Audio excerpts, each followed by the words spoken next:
A very happy new year to you. My name's Christian Williams. I'm the presenter here at BOTB. And we're here this morning to judge the latest dream car competition, which ran from the 28th of December 2020 to the 3rd of January 2021. And just before I hand over to the lawyer this morning, once again, huge congratulations to last week's winner of the dream car competition, David Pearson, winning not only a brand new Lister Stealth, but also £70,000. I'd now like to pass over to Charlie Hanson from Onside Law, who'll oversee the proceedings this morning.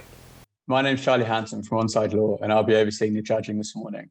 Firstly, I can confirm that the competition data has already been sent to the auditing company Asset. I would now like today's judges to introduce themselves and using secure link provided, mark on the screen where they think the centre of the ball should be. The group will then come to a final panel decision. Good morning, my name's Matt Cannon. I'm a senior county referee and footballer. My name's Andy Braithwaite. I'm a football referee, mentor and licensed observer. I'm Nigel Hicks. I've been a Supply League match official for the best part of 30 years and I'm an experienced football administrator. Hi, my name's Renee Hector and I'm a football player for Watford FC Women and I'm a coach for Tottenham Hotspur Foundation. Good morning, my name's Peter Giorgio. I am a futsal and football referee, and Happy New Year.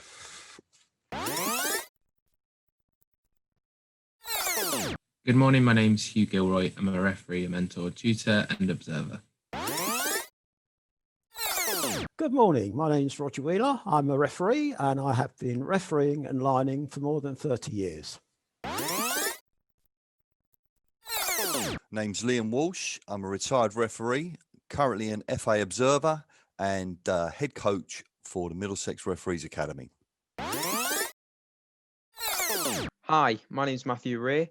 I've affiliated in multiple counties across England, currently in Gloucestershire, and I've refereed from grassroots through to professional academies. My name is Alain Goma. I'm an ex-professional football player, having played for Paris Saint-Germain, Newcastle and Fulham.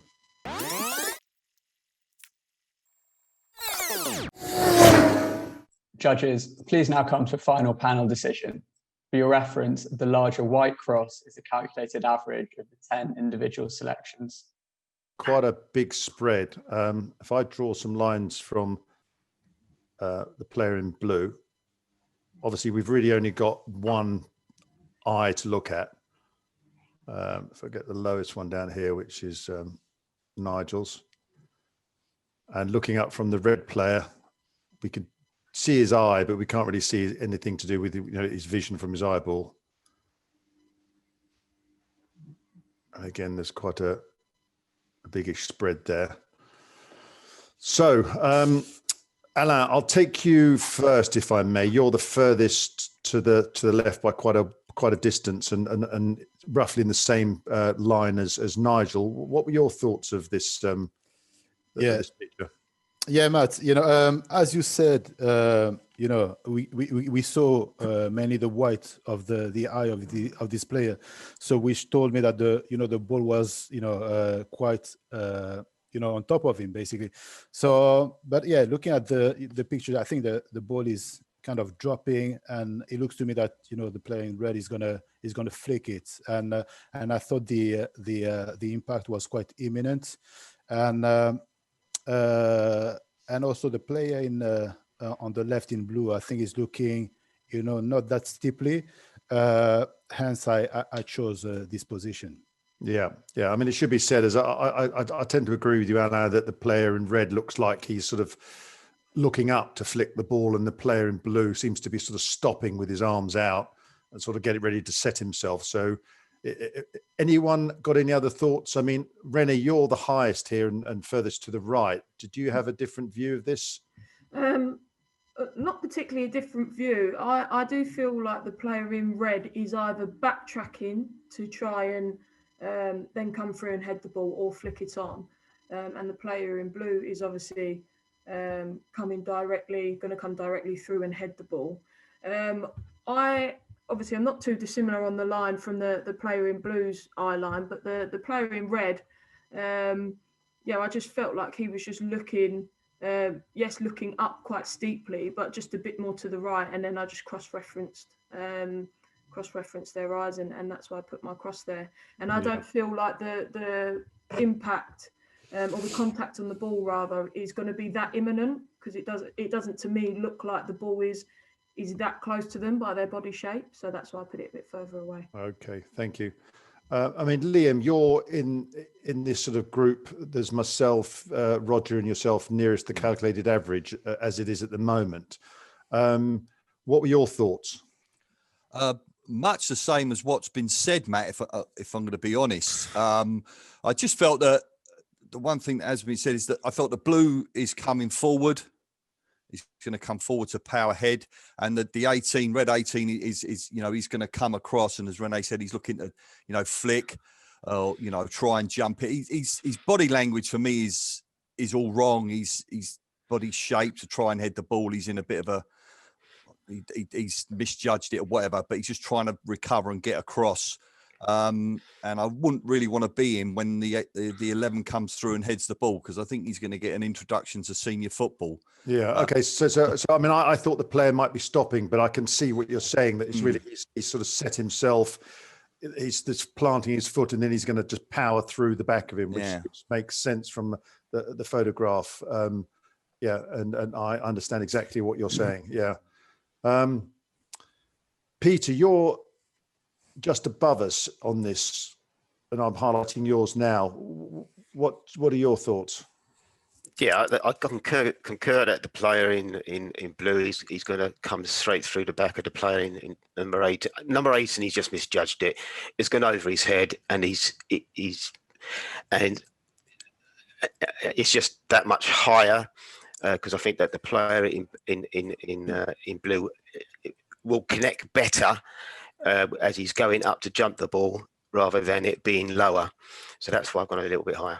Yeah, that's a point. Yeah, I mean, on that, if I come back to you, Nigel, you're at the bottom here again with Alain, and judging from what Peter said about the ball and what the players are going to do, I mean, did you look at the picture slightly differently than a few of us, or? Very, very similar to Alain, really. I mean, obviously, we can't really see enough of the red player's eyes to take a great view of what exactly the angle he's looking at. So I took my lead mainly from the eye line of the player in blue, and as Alain, I didn't feel he was looking particularly high.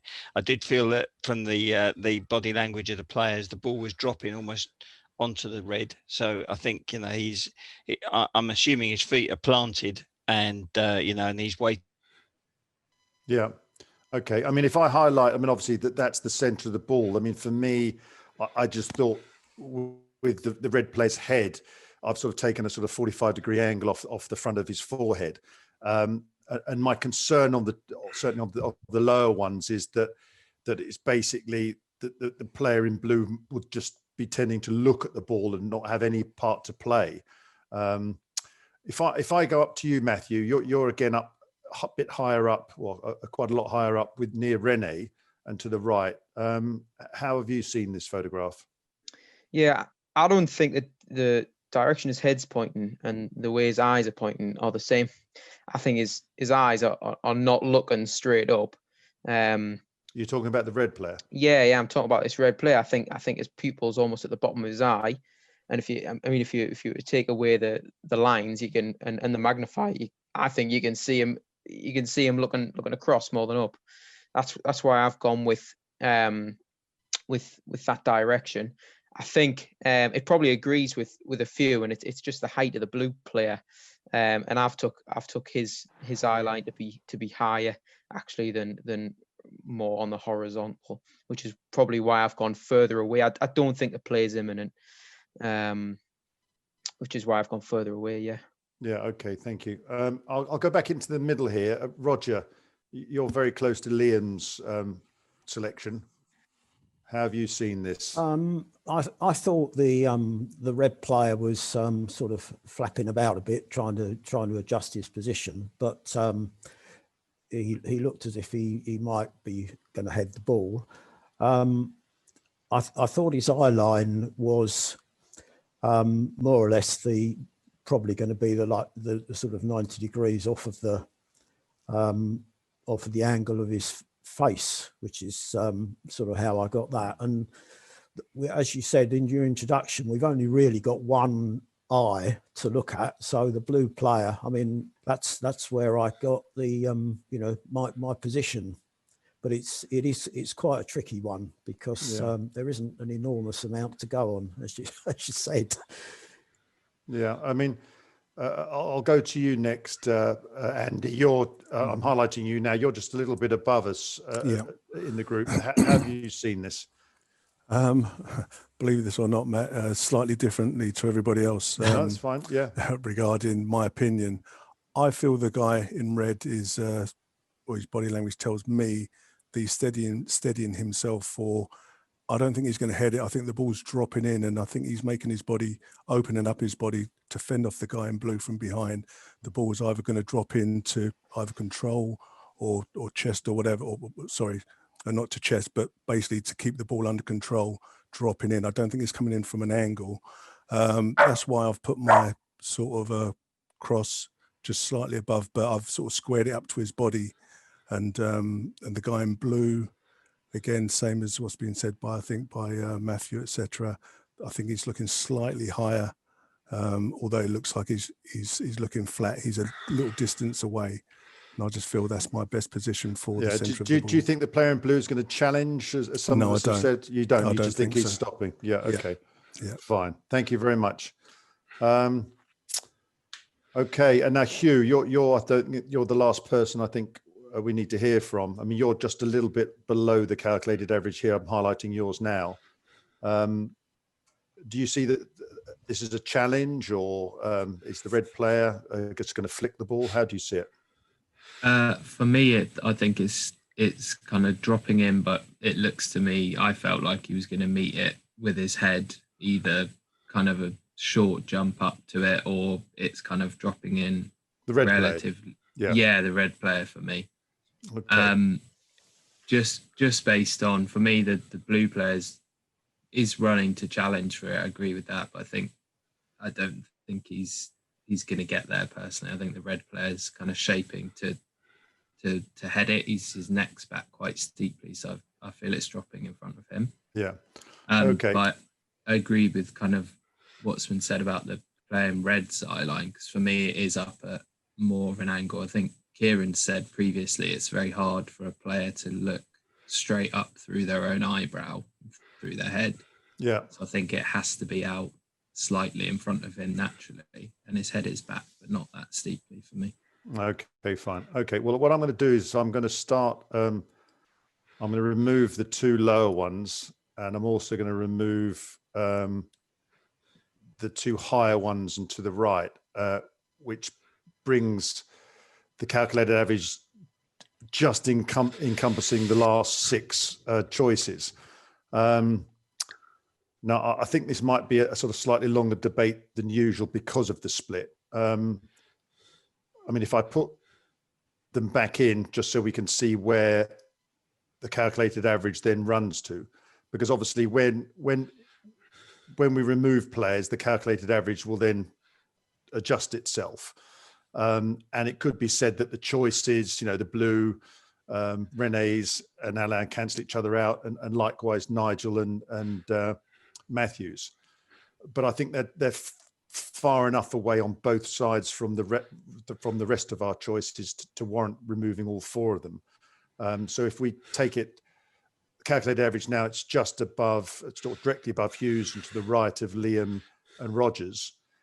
And if I remove the four choices that I've discussed, it comes slightly to the left and just above Roger and Liam's, and slightly below mine. So without wanting a huge long debate, if I can ask you, Andy, what do you think of this new calculated average? Yep, to me that looks, I know it might seem like only a slight movement, but from my position, that's better for me. Yeah. Okay, Nigel? Yeah, I'm okay with that. I think the ball's in a credible position there. Yeah, happy to go in the majority. Thank you. Rene? Yeah, I'm happy with that. I think the average just about encompasses the ones that are left, and with ours left in, it didn't quite hit all of those 6 crosses. So Yeah. happy to be there. Thank you, Rennie. Peter? I'll prefer to see it with everyone in with the average. Okay. Thank you very much. Hugh? Yeah, I think we've said before we want it to touch all that are remaining. So for me, that's a better average with that 6 clustered. Thank you. Roger? Yeah, I would agree. I think that's just slightly better. We've got the credibility of everybody just sort of touching. So I'm happy with that, Matt. Yeah. Liam?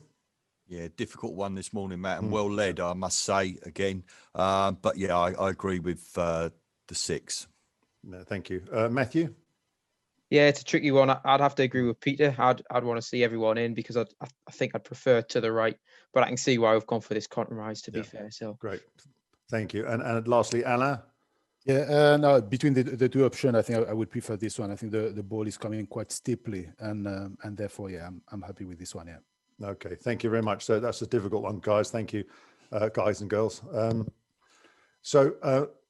Charlie, we've decided to judge at the average with 4 choices taken out: Nigel, Renee, Matthew, and Alain's, and we will judge at the new calculated average.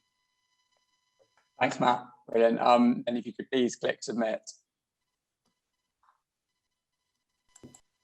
Thank you, judges. So the coordinates selected are 2202, 489.